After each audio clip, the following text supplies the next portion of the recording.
off longer than a year. So, should you take supplements? In the 1980s, many nutritionists and some physicians began to recommend and take vitamin supplements. However, as described in Cast of Characters Vitamin A to Zinc, the evidence for the health benefits of most supplements is not strong. Notable exceptions are fish oil for cardiovascular disease and vitamin D for bone health.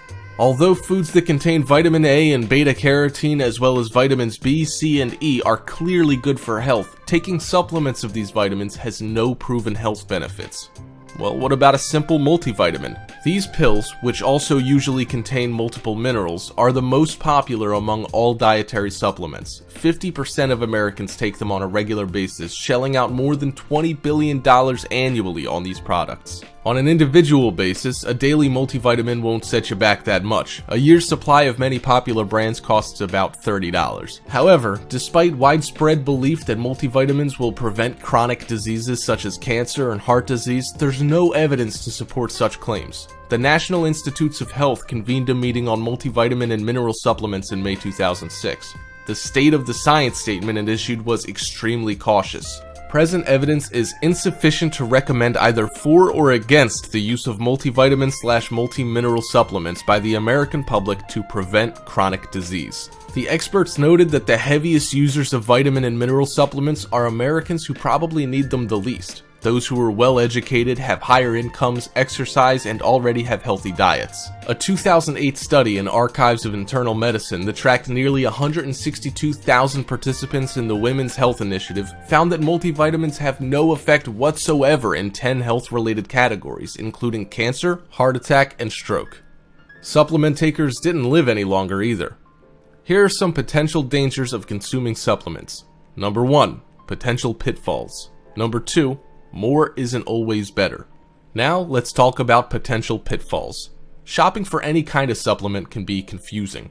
A staggering array of multivitamins and other supplements crowd the shelves of pharmacies, grocery stores, and specialty stores, and many more are now available over the internet. Before you buy, it's wise to realize that some of these products may offer much more, or possibly less, than you really need to enhance your health.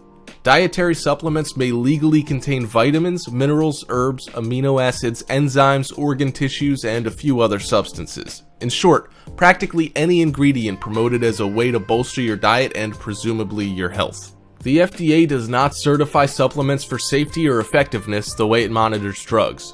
Under the Dietary Supplement Health and Education Act of 1994, the FDA cannot approve supplements or demand that manufacturers undertake rigorous studies to prove their worth. The FDA doesn't set potency or dosage standards either. Manufacturers are left to police themselves, and before a worrisome supplement can be pulled off the market, the FDA has to prove that it creates a significant health risk. This can be a problem, as is made clear by a January 2009 Consumer Lab report. The consumer watchdog organization tested the quality and contents of 29 of the leading multivitamin and multimineral products for adults and children sold in the United States and Canada. 8 products did not meet the claims stated on their labels or had other quality issues, while another 12 provided levels that may be too high for healthy people. For example, one men's multivitamin supplement contained just over 2,000 micrograms of folic acid, which is twice the safe upper limit for that vitamin. While supplement manufacturers can't legally claim to prevent, treat, or cure specific diseases, they can come pretty close. They're allowed to make structure-function claims that sound impressive to most consumers. A product may build strong teeth, or improve memory, or boost the immune system. Manufacturers can make these assertions without supplying a stitch of proof to any agency. Your cue for healthy skepticism should be the words printed alongside, "This statement has not been evaluated by the Food and Drug Administration." Certain health claims backed by substantial scientific agreement and not limited to particular brands can appear on supplement bottles. For example, supplement manufacturers can advertise that calcium helps protect against osteoporosis and folic acid may prevent neural tube defects in fetuses because these statements are borne out by science and have been carefully evaluated.